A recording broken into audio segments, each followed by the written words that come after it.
India, very, very tough. Very, very tough.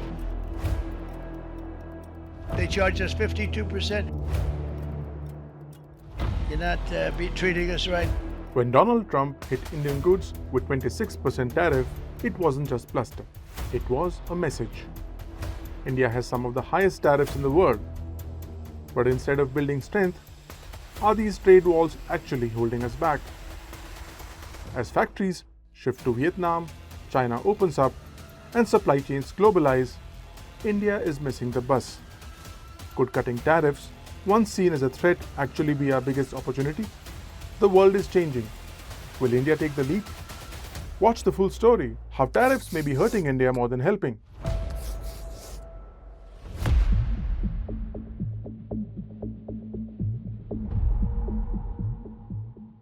When Donald Trump slapped a 26% tariff on Indian goods, it wasn't just another headline.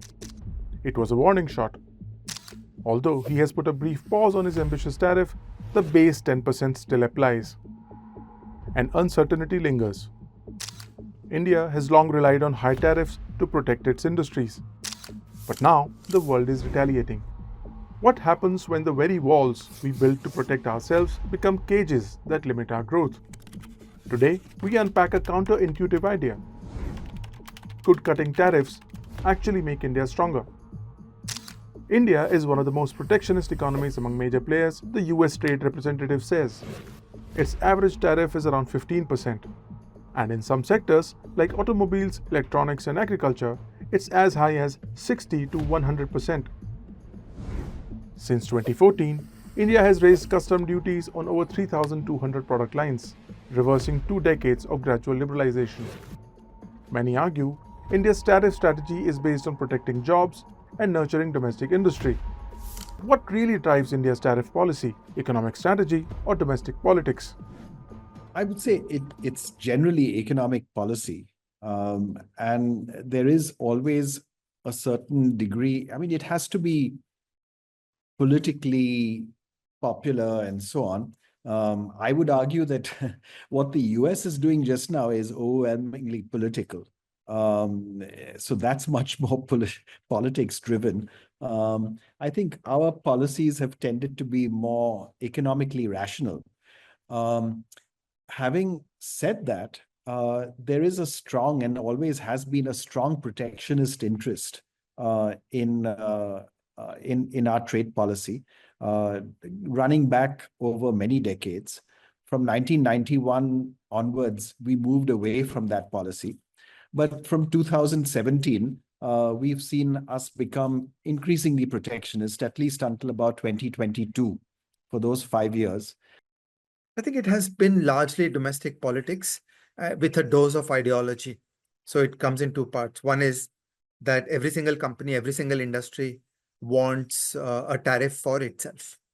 That's just human nature. So if you were running a business, you always want your inputs to be cheap, and on the output side, you want a protection.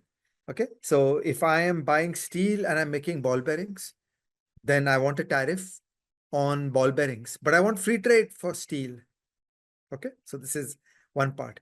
And by the way, in most good countries, the policymakers are able to play off all these contradictions, that the steel guy wants something, the ball bearing guy wants something, the car guy wants something, and the only reasonable answer is 0 for everybody.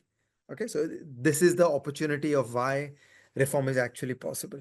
The second part of it is ideology, that in India, I think our intellectual and political elite is deeply insecure. We are scared about our place in the world. We have low respect for ourselves. So lacking in self-respect, we make up by thinking that the outside world is dangerous and we have to keep the outside world away.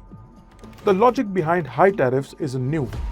Shield small or nascent industries, cut reliance on imports, create domestic jobs. This approach, the infant industry theory, has long been part of Indian economic thinking. But there's a problem. After decades of protection, many Indian industries still aren't globally competitive. Why? So we asked an expert.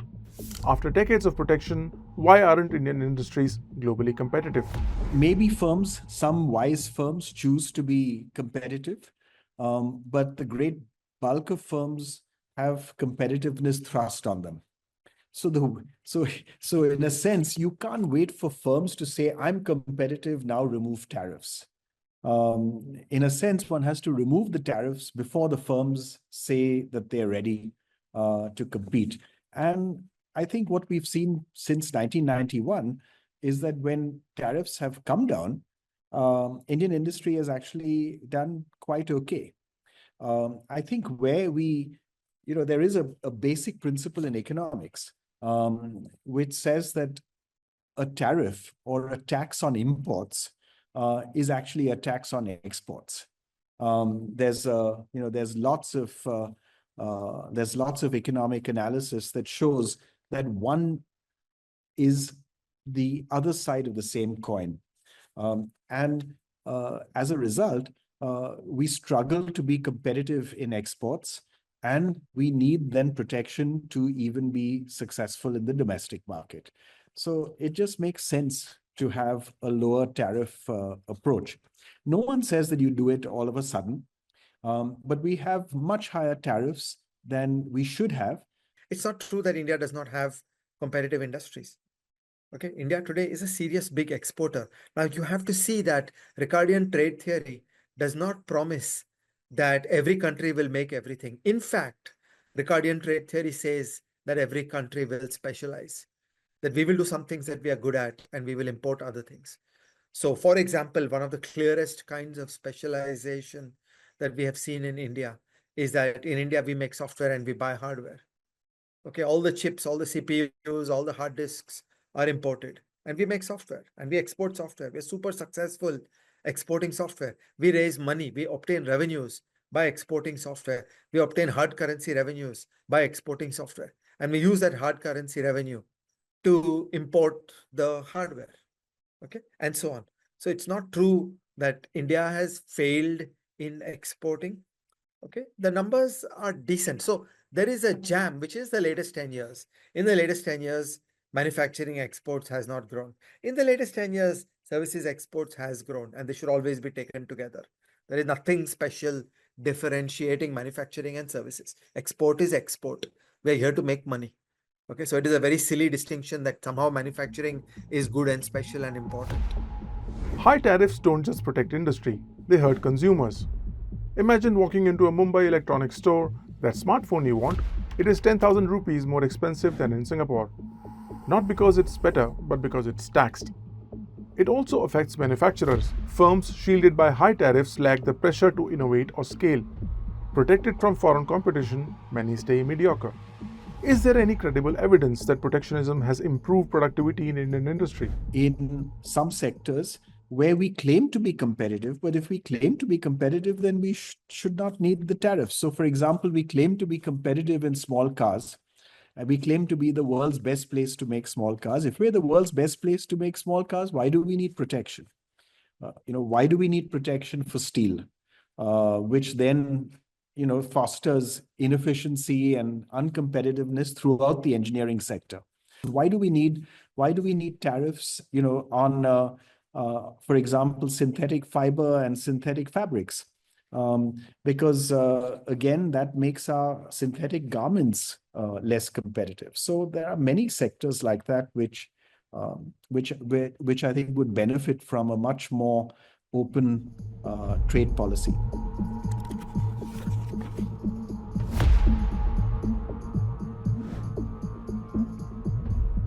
Other economies show a different path.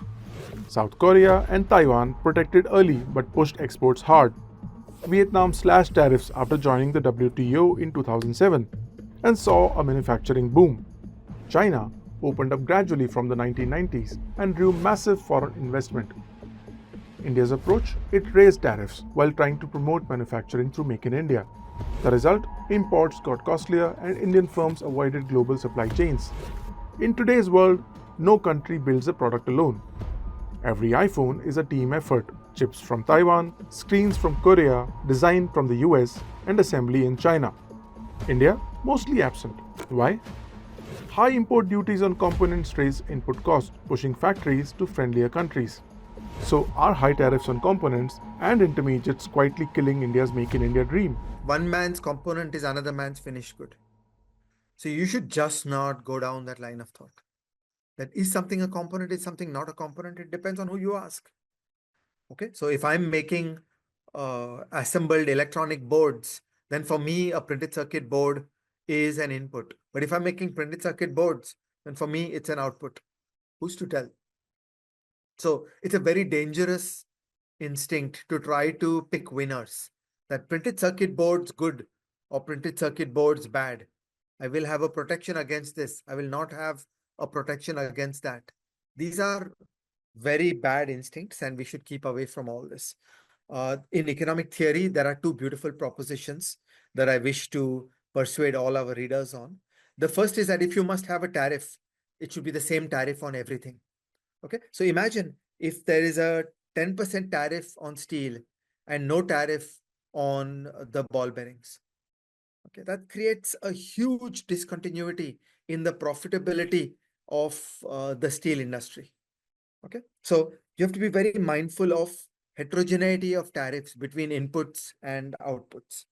And similarly, there are very many industries with absolutely crazy inverted duty structures, that the raw material comes in at a tariff and the output does not have a tariff. Like the example I started saying a moment ago, that if steel has a tariff and ball bearings don't, then you're dead. How will you ever make ball bearings in India? In India, there are many cesses where a company in India has to pay the indirect tax and that is not refunded at the point of export, like the GST is. So these are horrible distortions. Trump's tariffs are a wake-up call. India assumed it could raise tariffs without retaliation. That era may be over. The US and others are pushing back. This could mean Indian exports face barriers just when we want to expand trade. With Trump reviving tariff diplomacy, is India's go-it-alone strategy still viable?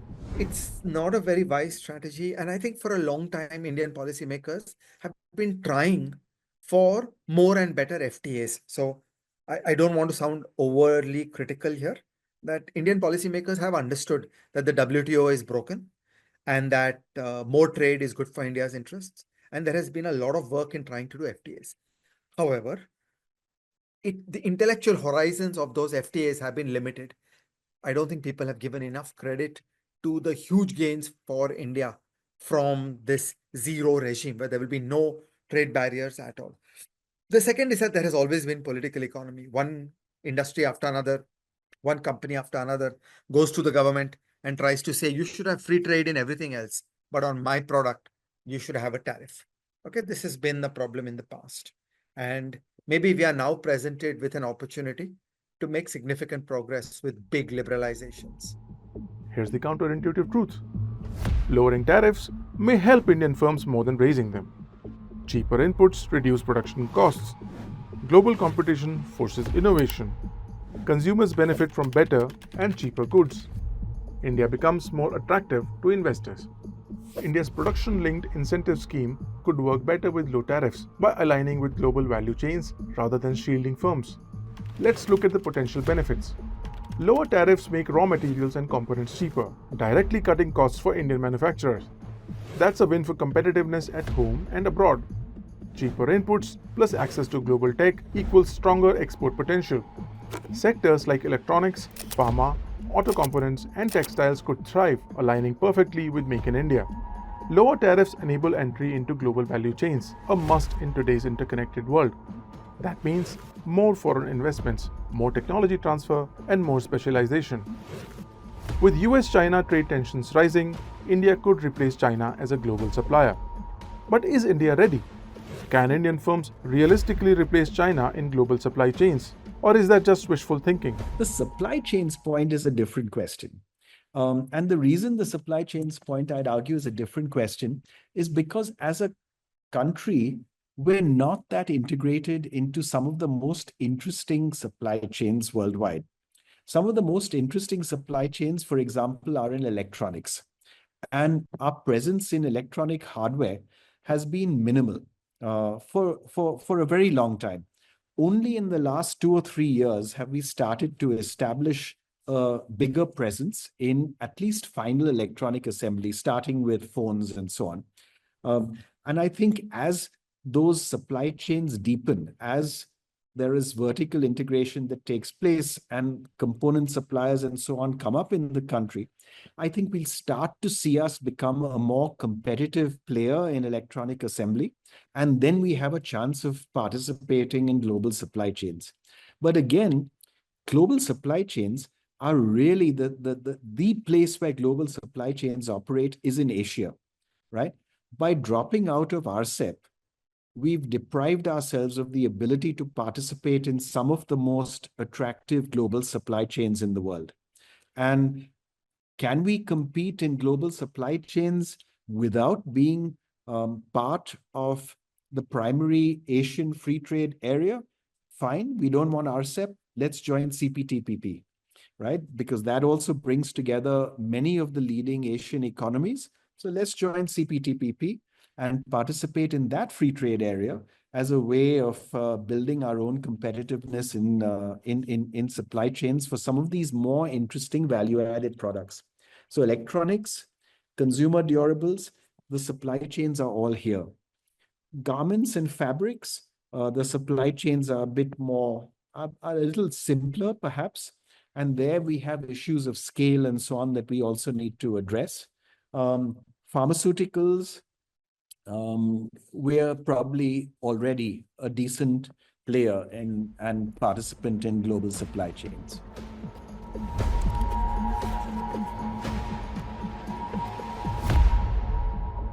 Of course, there are real risks. Domestic industry under pressure. Cheaper imports could wipe out small manufacturers.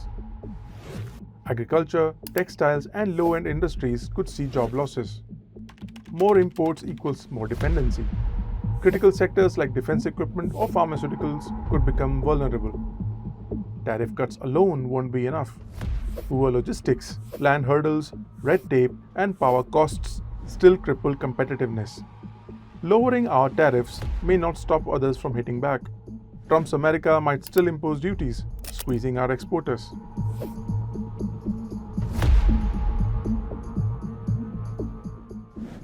So we should look at what's being done. China has not raised tariffs on the rest of the world. China has raised tariffs on the US as a retaliation. The EU is doing exactly, or hasn't done it yet, but is talking about the same thing, right? As long as it's retaliatory tariffs only limited to the US, right? The US is a big player in world trade. It's the second largest trading country in the world, right? About $5 trillion of trade. But the total trade in the world, if you take imports plus exports, right, which is the 5 trillion for the US, is 66 trillion, right? So the US is a big chunk, but it's less than 10% of total world trade. So if people have trouble trading with the US, okay, there's 90% of world trade to still go at, right? So I think as long as the world ensures that it doesn't become protectionist with each other, regardless of how protectionist the US becomes, the rest of the world can actually develop a serious, successful trading relationship without the US. First of all, Trump and his team should not be seen as sensible bargaining agents. They'll change their mind every day. I mean, this is a collapse of state capability in America. Now America is like an emerging market. Okay, you should no longer model America as an advanced economy. You should model America as being a third world country like India, where all kinds of policy risk is present and suddenly things can change. And this is a very messy place to be. So yeah, meaning India should try to discuss and negotiate with the United States. But the United States has had an intellectual collapse. Really important opportunities are not in negotiating with America. They are in negotiating with other advanced economies, where you can get a normal political environment and you can get a normal intellectual and bureaucratic capability in those countries. Before 1991, India's tariff structure was among the highest in the world. Average import duties stood at 123% on intermediate goods, 115% on capital goods, and a staggering 129% on consumer goods. India followed a close import substitution model, marked by strict controls on imports and exports, and an overvalued rupee that made exports uncompetitive. But 1991 marked a turning point. As part of sweeping economic reforms, tariffs were slashed, with peak rates brought down from over 150%. By the 1993-94 budget, duties had already fallen from 110% to 85%, with more cuts on the horizon. India's 1991 reforms opened the gates, but in the last decade, protectionism has crept back in. Now, with talks of joining IPEF and other global trade groups, the timing couldn't be more urgent. If India wants to build globally competitive firms, attract high-value jobs, integrate with global markets, it needs bold tariff reform. How can India lower tariffs without sparking job losses or factory closures at home? By and large, I'm optimistic that even in India, this has been increasingly understood. That look, you will win in some industries, you will lose in others. And this is just part of life. And it is not the job of the government to micromanage which factory succeeds, which factory loses, which industry succeeds, which industry loses. Overall, India should get better. We should play for Team India. And if the aggregate exports from India go up, then that's a good thing. India is at a turning point. It can cling to tariff walls and miss the global shift, or step into the race, cut tariffs, and compete on the world stage. The risks are real, but the rewards, transformational. The question now is, will India take the leap?